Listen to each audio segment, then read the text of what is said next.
merci Abdourahmane man duma guddal ñu ngi gërëm ñëpp di remercier aussi le modérateur nga xam ne permettre nañu ñu tënk mbir yi lu wax lu gàtt la rek mooy dañu wax fii rupture bi nag ñu bëgg ko ñu bañ ko am na ba noppi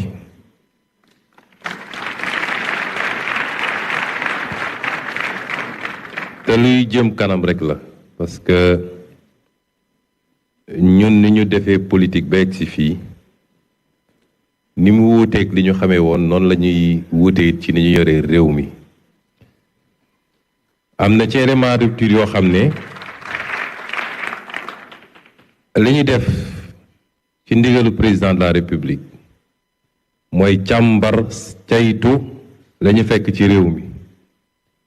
loolu ci boppam mën na bañ a doon rupture donte nag defe naa guléet ñu def ko te boobu jamono ay texte ñoo ko santaane woon waaye li gën a firndeel rupture bi mooy gannaaw bi ñu ko defee ba gis li ñu gis mu doon loo xam ne jàpp naa ni li ëpp ci ñiy wootewu ci politique bu doon ñoom dañuy gaaw làq ko ndax conséquences yi ci mën a am ñu ne dañuy def exercice de vérité jàkkaarloog askan wi de leen lii lañ fi fekk jàkkaarloog suñuy nawle di suñuy partenaire ne leen lii lañ fi fekk loolu ku ko mënul inscrire ci acte de yi gën a rëy ci acte rupture dangaa bañ a gis rupture mais li tax loolu war a am te ñu koy saxal Eliman wax na ko léegi mooy ñun lii ñuy liggéey ni ak li ñu présenté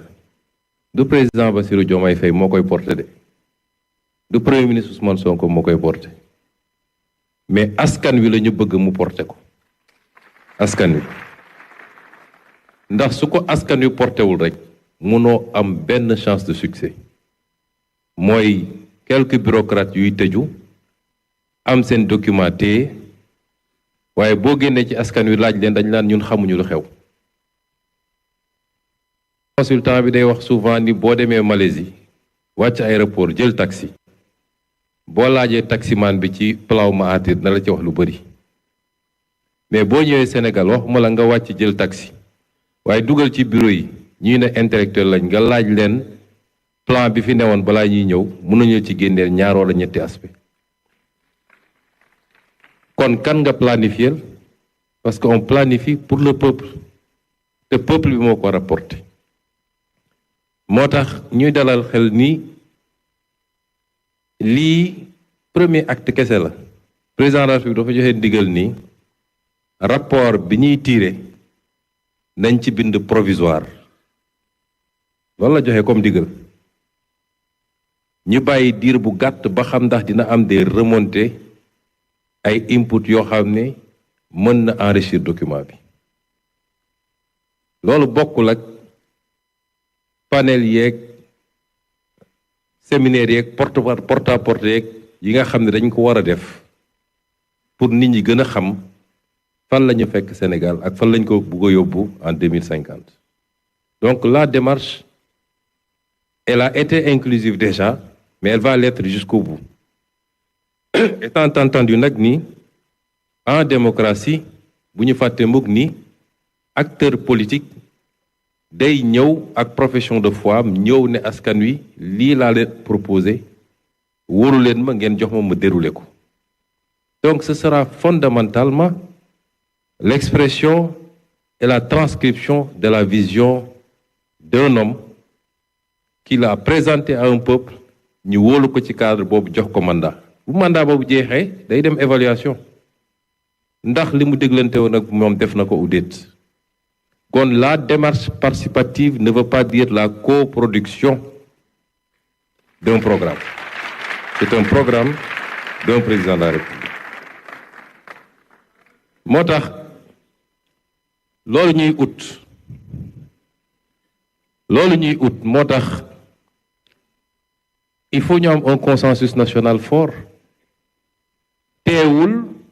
les idées vont s'exprimer les antagonismes opposition dina am pouvoir dina am syndicat dina am waaye nag may wax syndicat yi nii moo yàgg wax il faut ñu dem rebasing social parce que suñu wax rebasing fii budgétaire et cetera la ñuy yem il faut ñu dem rebasing social bu gouvernement defee effort jàkkaarloog askan ne leen réew mi fii lañ ko fekk syndicaliste bu toog dégg ni 4% lañ la waxoon annoncé woon déficit yaa ngi 10%. 73% lañ la waxoon dette yaa ngi 83%. ak yeneen syndicaliste boobu bu jiitalee patriotisme war na xool nu muy moduler waatee ses revendications bu jiitee patriotisme war na may gouvernement boobu un peu de temps mu essaye dabu ba noppi parce que ki ngay laaj mënul joxe lu mu yorut mën nga grève mën nga bloquer mais nit mënul joxe yow mi yor sa kër sa doom bu la nee chaque jour su may dem école dama bëgg nga jox ma 100 000 francs te yow sa salaire bépp boo ko dajalee 150 000 francs la doo ko jox kon nañu xool lan mooy lu raisonnable mooy état bi dañ ko fekk ci benn niveau boobu ñu fekk ko moo tax ñu njëkk a jiital naka la ñuy def ba premier sacrifice yi état bi ci boppam moom moo koy endossé moo tax ñu njëkk a poser le débat sur la réduction du train de vie de l'état lépp lu ñu doon dépenser 50 nañu fexe ba wàññi ko mu dem 30 loolu sooy woot nit ñi ci baax danga leen ci jiitu moo tax ci fan yi président de la République bi conseil des ministres rek ñu jóge dafa joxe ndigal dinañ dajale syndicat yépp après un travail d'inventaire mais li ñu bëgg ak yéen mooy un pacte social fort basé sur la vérité et la transparence Eliman bële wax na ko léegi ndax ñaari Eliman la d'ailleurs mooy fu ñu toll rek yéen di ngeen xam fu ñu toll di ngeen mën a nattal seen bopp te ci accord yi bëri na ci loo xam ne jaaduwut te xam ngeen ko ndax yi ñu signé ci dernier temps yi yépp di parax-paraxe pour bàyyil ñi fi nekk fardo noonu lañ ko defee ci recrutement yu jaarul yoon noonu lañ ko defee ci marché public yu jaarul yoon loolu it il faut que Sénégal yépp d'accord ko ñu ànd xool loolu nuñ koy saafare moo tax ce contrat social dinañ leen ko proposer man d'accord naa suñu nee suñu principal problème Sénégal problème gouvernance la man d'accord naa ci li ñuy jàmbat yépp mi ngi dellu ci gouvernance moo tax ce sera au cœur c'est déjà ci li ñu jot a dawalagum ñépp gis nañ ni problème gouvernance yitteel nañu du yem rek ci li fi weesu ndax loolu il faut mënuñu ko passer par perte de profit mais ni ko président daal bi waxee keroog day jublu it ci képp koo xam ne yaa ngi ànd ak ñun ci liggéey bi depuis le planton jusqu'au président de la République nag ñu xam ni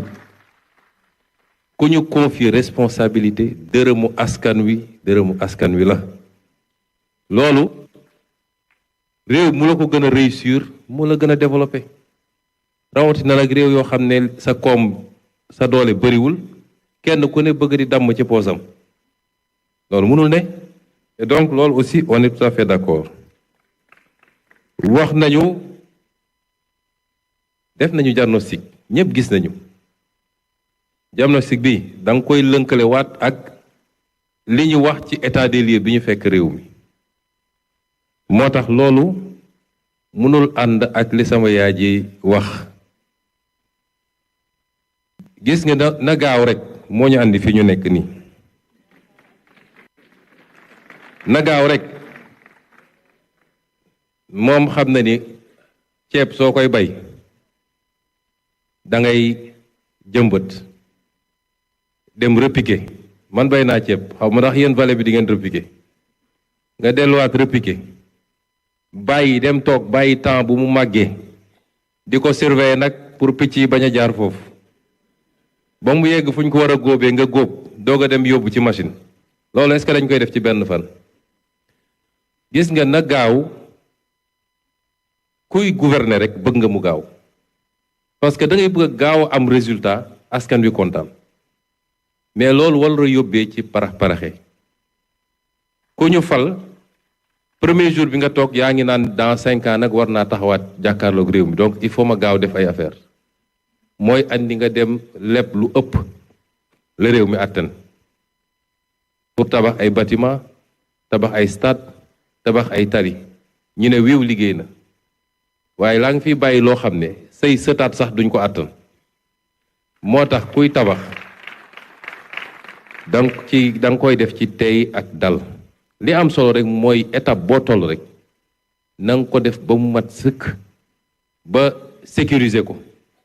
def fondation def chaînage bàyyi mu wow nga yëkkati say mur def chaînage bàyyi mu wow nga doog a teg toiture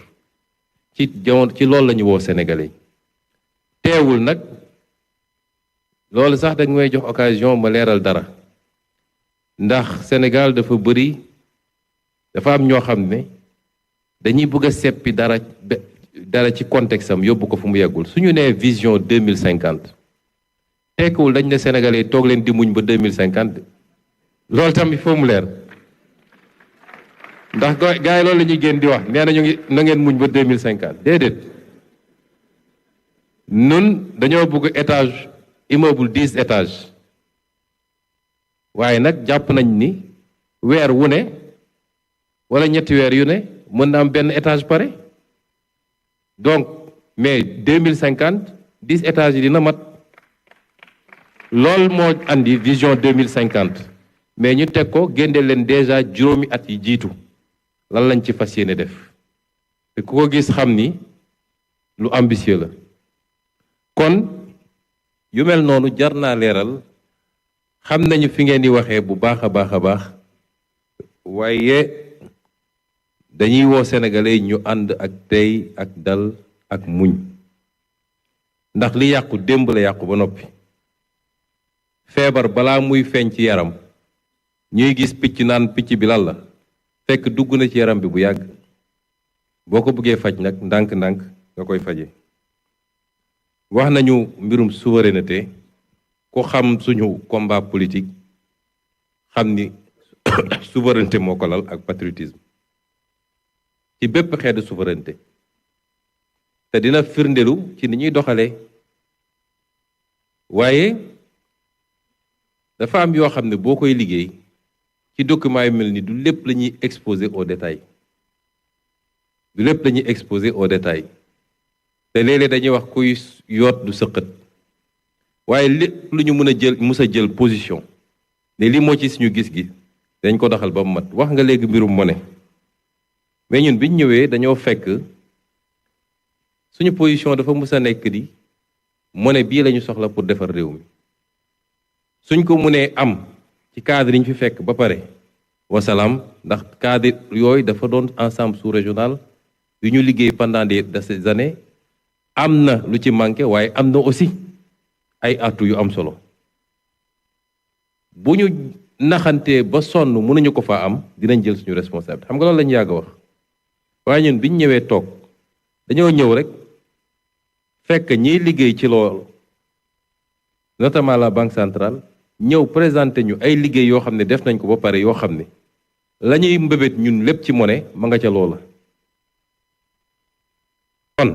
la ca des mooy accompagner processus bi ba ñi ci war a addu muy la conférence des chefs d'État ak yooyu def li ñu war a def la ñu bëggoon ñun ne lii suñ ko amee méngoo na monnaie bi dina méngoog suñu koom ñu am ko ci cadre sous-régional bi moo gën suñ ko mënoon am ci cadre CEDEAO c'est mieux encore looloo tax